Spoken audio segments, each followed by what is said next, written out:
La ciudad estaba en llamas. Era el verano de 1943, y en algún lugar de las calles llenas de escombros de un pueblo siciliano, los soldados estadounidenses morían. La operación había fracasado incluso antes de empezar. Los paracaidistas se habían dispersado a lo largo de 64 kilómetros de campo oscuro.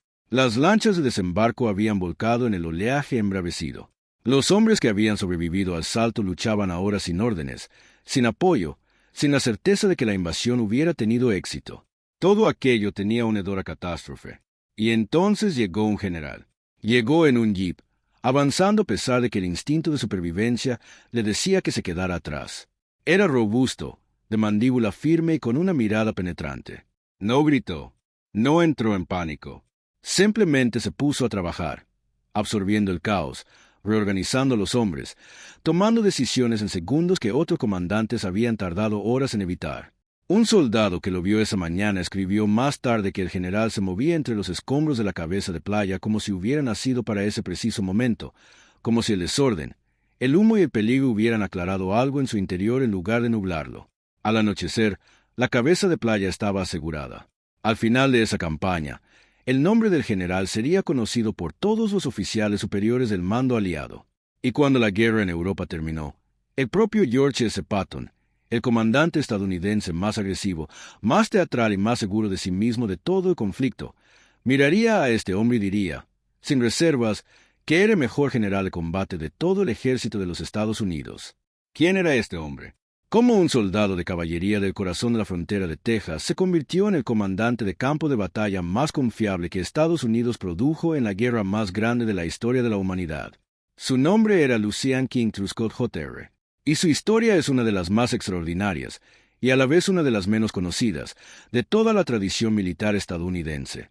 Lucien Truscott nació el 9 de enero de 1895 en el pequeño pueblo de Chatfield, Texas, una comunidad tan modesta que apenas dejaba huella en el paisaje. Su padre, Lucien King Truscott Sr., era médico rural, de esos que recorrían largas distancias a caballo por terrenos llanos e implacables para atender a pacientes que no tenían a quien recurrir. Había una fortaleza inherente a ese estilo de vida, una autosuficiencia que era más una necesidad básica para sobrevivir que una virtud. Truscott creció viendo a su padre practicarla, y ese ejemplo quedó grabado para siempre en el carácter del niño.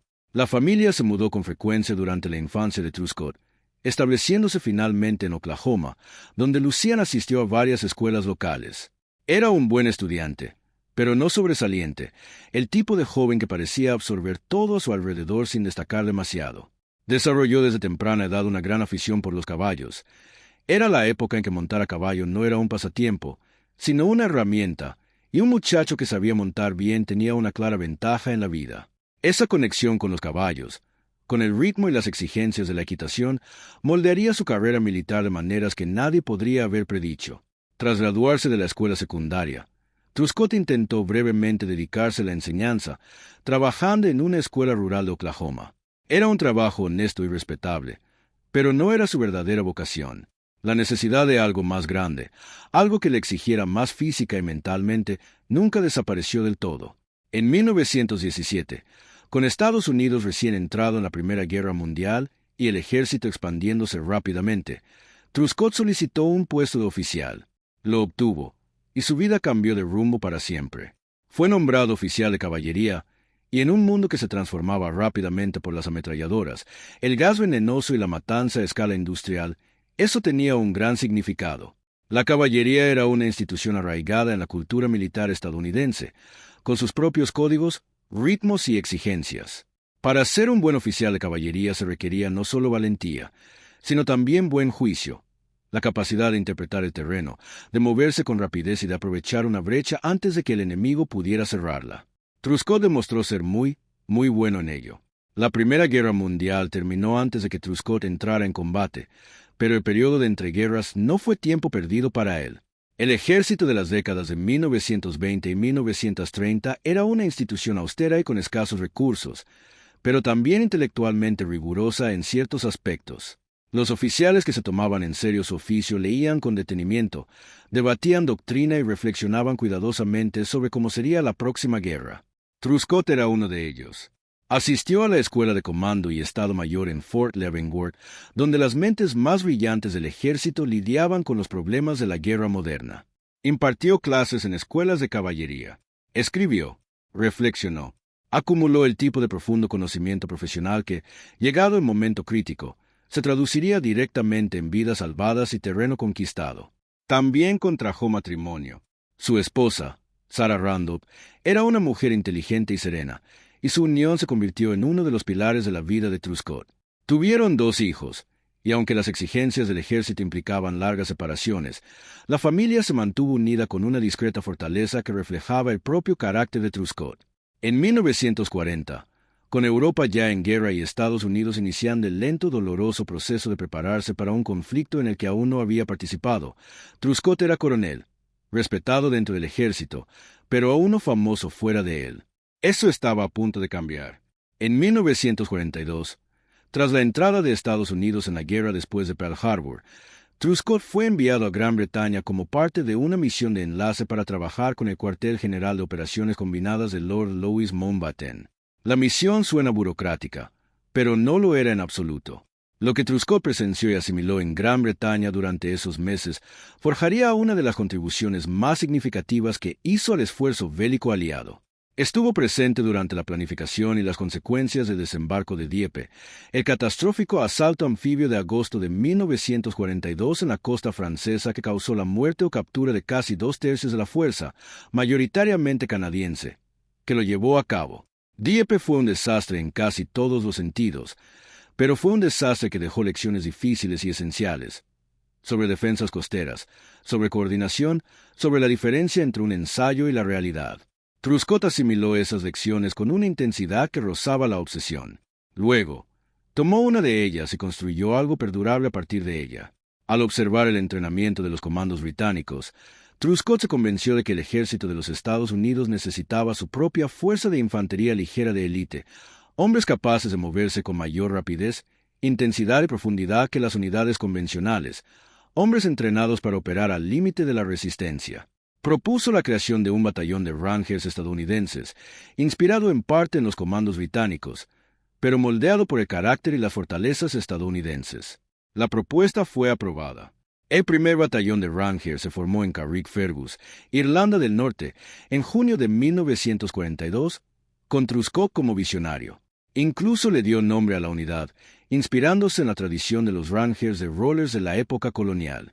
Fue un gesto que reveló algo importante sobre la forma de pensar de Truscott. Comprendía que los soldados luchan con más ahínco cuando entienden a qué pertenecen, cuando su unidad tiene una historia y un linaje dignos de honrar. Truscott regresó al mando de combate justo a tiempo para la Operación Torch, la invasión aliada del norte de África en noviembre de 1942. Dirigió la subfuerza Goalpost, responsable del asalto anfibio a Puerto de Yaoundé, en el Marruecos francés. La operación fue compleja. Las fuerzas francesas en el norte de África estaban bajo el control de Vichy y no estaba del todo claro si opondrían resistencia. Y la opusieron. Hubo 3 días de combates antes de que el comandante francés aceptara un alto el fuego, y esos 3 días supusieron la primera prueba de fuego para Truscott como comandante de combate a nivel divisional. La superó con éxito. El puerto fue asegurado. El aeródromo fue tomado. Y Truscott se marchó del norte de África con una reputación que comenzaba a forjarse a su alrededor. Pero fue Sicilia, en el abrasador verano de 1943, la que lo dio a conocer al mundo. La Operación Husky, la invasión aliada de Sicilia lanzada el 9 y 10 de julio de 1943, fue la mayor operación anfibia de la historia hasta ese momento. 160,000 hombres, casi 3.000 barcos y 4.000 aeronaves convergieron en una isla defendida por fuerzas italianas y alemanas decididas a mantenerla. La planificación se vio complicada por la rivalidad y la confusión, y los desembarcos se vieron inmediatamente azotados por una tormenta cuya gravedad nadie quería reconocer. Los paracaidistas de la 82ª División Aerotransportada, cuya misión era asegurar puntos estratégicos tierra adentro, fueron dispersados por fuertes vientos en una vasta área. Algunos cayeron al mar y se ahogaron. Otros aterrizaron a 64 kilómetros de sus objetivos. La situación en tierra era inestable, peligrosa y profundamente incierta. Truscott comandaba la 3ª División de Infantería, que desembarcó en Licata, en la costa sur de la isla. Había entrenado a sus hombres con rigor, con una disciplina obsesiva, mediante una doctrina de marcha que él mismo había desarrollado. Mientras que el ejército exigía que los soldados recorrieran 4 kilómetros por hora, Truscott exigía 8, donde el ejército les daba 10 minutos de descanso cada hora. Truscott los exigía más y durante más tiempo. Sus críticos lo tildaban de brutalidad. Sus hombres, una vez que empezaron a ganar, lo llamaron preparación. El llamado trote de Truscott se hizo famoso y admirado a la vez. Un estándar físico que convirtió a la Tercera División en una de las unidades más móviles de todo el orden de batalla aliado. En Sicilia, esa movilidad fue crucial. Tras asegurar la cabeza de playa, el séptimo ejército de Patton avanzó a toda velocidad por la isla, compitiendo con el octavo ejército británico de Bernard Montgomery para ver quién llegaba primero a Messina, el extremo noreste de la isla. La Tercera División de Truscott se convirtió en la punta de lanza de Patton. Se movieron con una velocidad que dejó atónitos tanto al enemigo como a los observadores aliados. Patton ordenó 3 desembarcos anfibios, en San Agata, Brolo y Barcellona, diseñados para aislar a las fuerzas alemanas en retirada. Cada uno fue peligroso. El de Brolo estuvo a punto de convertirse en una catástrofe cuando la fuerza de desembarco se vio aislada y bajo fuego intenso antes de que el avance principal pudiera socorrerla. Truscott estaba furioso. Le había advertido a Patton que el tiempo era demasiado justo. Tenía razón. Murieron hombres que podrían haber sobrevivido. Pero Truscott evacuó a sus tropas y siguió avanzando. Messina cayó el 17 de agosto de 1943. La campaña duró 48 días. La Tercera División había avanzado más rápido que casi cualquier otra unidad aliada, y Truscott había demostrado, más allá de toda duda razonable, que comprendía la guerra de movimientos a un nivel instintivo que pocos de sus contemporáneos podían igualar. A continuación llegó Italia, y fue allí donde las cualidades de Truscott se pusieron a prueba de la forma más rigurosa. La campaña italiana, que comenzó con los desembarcos en la península en septiembre de 1943, es la gran batalla olvidada de la guerra.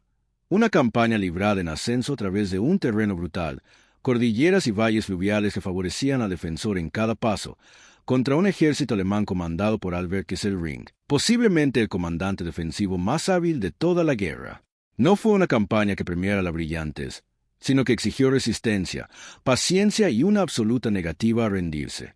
Truscott comandó el Sexto Cuerpo durante uno de los episodios más angustiosos de la campaña, el desembarco de Anzio en enero de 1944.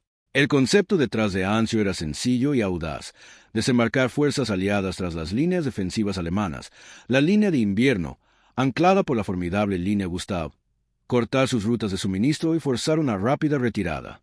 La ejecución resultó ser entre complicada y desastrosa. El desembarco inicial, el 22 de enero de 1944, transcurrió sin problemas. Las fuerzas aliadas llegaron a tierra con mínima resistencia. El camino a Roma parecía abierto. Y entonces el comandante de la operación, el general de división John Lucas, vaciló. En lugar de avanzar tierra adentro agresivamente para cortar las líneas de comunicación alemanas a través de los montes albanos, Lucas consolidó la cabeza de playa y esperó. Desde entonces ha sido criticado por ello, y la crítica es en gran medida justa. Aunque la historia completa se complica por cuestiones de fuerzas disponibles, suministros y la posibilidad de un contraataque alemán que Lucas temía que aislara a sus propias fuerzas.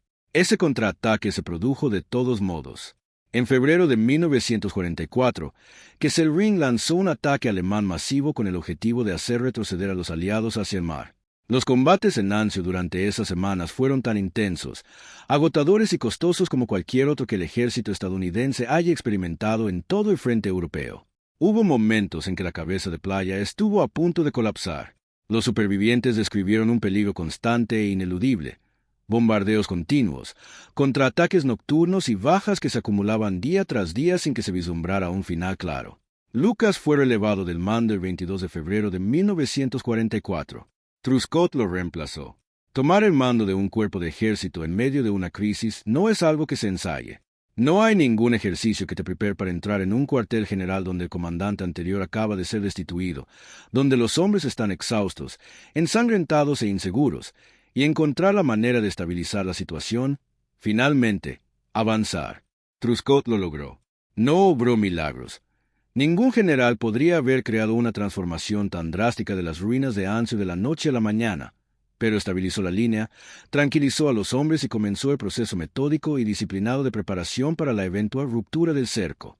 Ese avance decisivo se produjo el 23 de mayo de 1944. La Operación Búfalo, como se la denominó, fue el plan de Truscott y funcionó. El sexto cuerpo salió de la cabeza de Playa de Anzio con una ferocidad que destrozó las defensas alemanas. Hubo un momento genuino e histórico, en el que el cuerpo de Truscott podría haber aislado por completo al 10º ejército alemán en retirada, podría haber rodeado y destruido una parte significativa de las fuerzas de Kesselring y, potencialmente, acortado la campaña italiana en meses. El eje de avance de Truscott hacia Valmontone estaba perfectamente posicionado para lograrlo. Se movía con rapidez. La trampa se estaba cerrando. Entonces, el general Mark Clark, comandante del Quinto Ejército, tomó una de las decisiones más controvertidas de toda la campaña. Desvió el avance desde Valmontone hacia Roma, priorizando el premio simbólico de la capital italiana sobre el premio militar de aniquilar al ejército alemán que tenía delante. Truscott quedó atónito. Se opuso rotundamente. La historia no registra con exactitud lo que se dijo en aquel intercambio, pero la amargura que Truscott sintió por la decisión fue evidente durante el resto de su vida.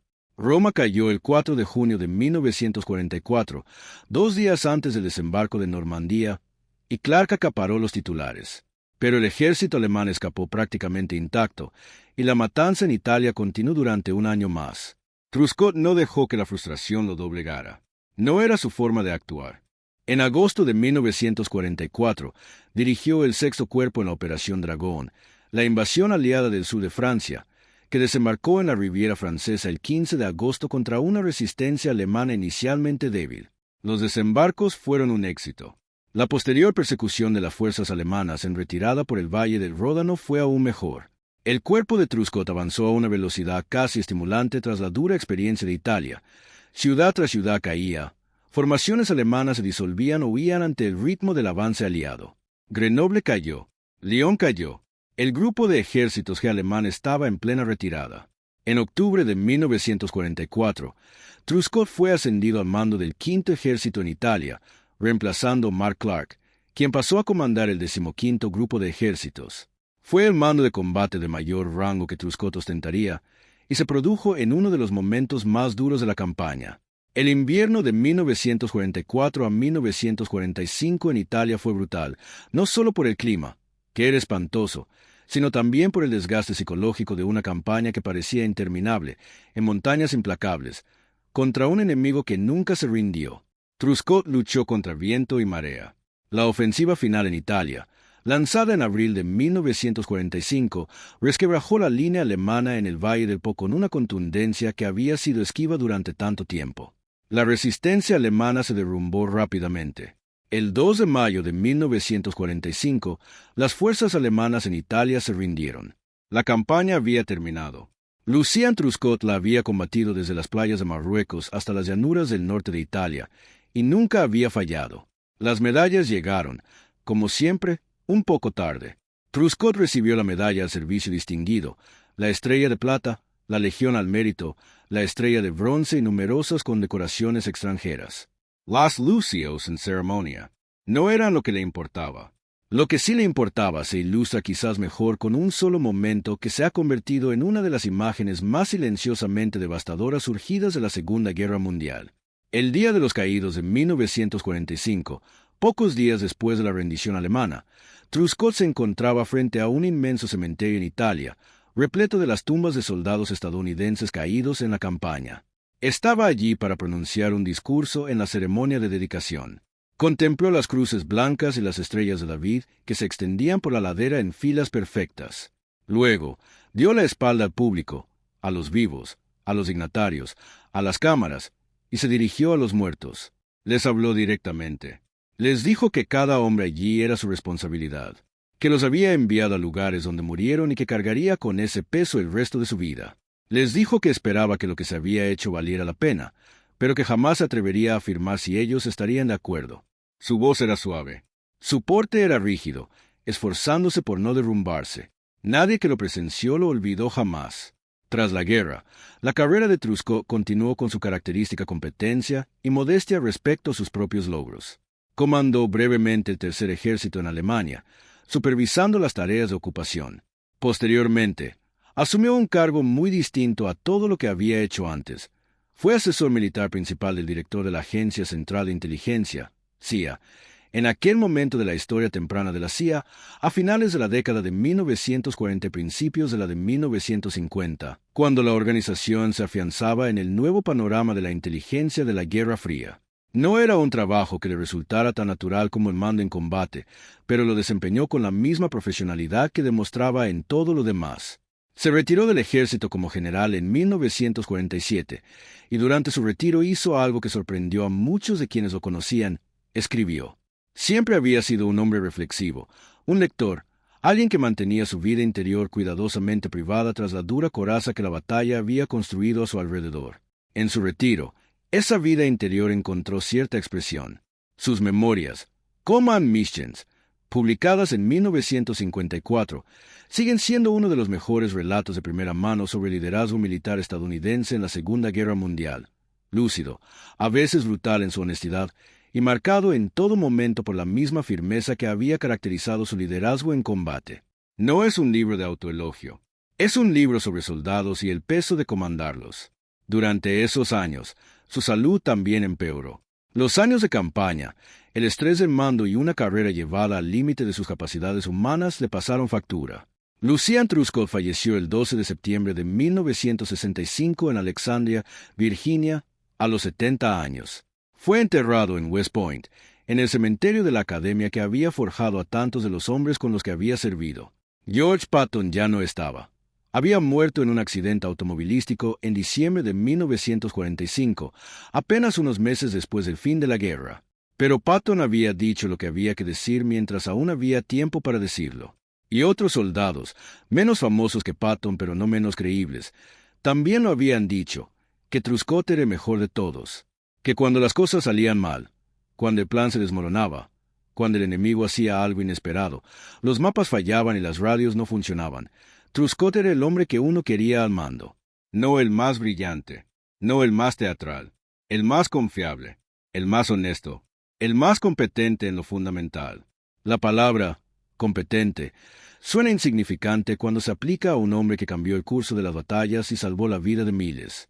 Pero en el contexto del mando durante la Segunda Guerra Mundial, donde la incompetencia mataba a cientos y miles de hombres, donde la diferencia entre una buena y una mala decisión se medía en vidas humanas, la competencia no era algo insignificante.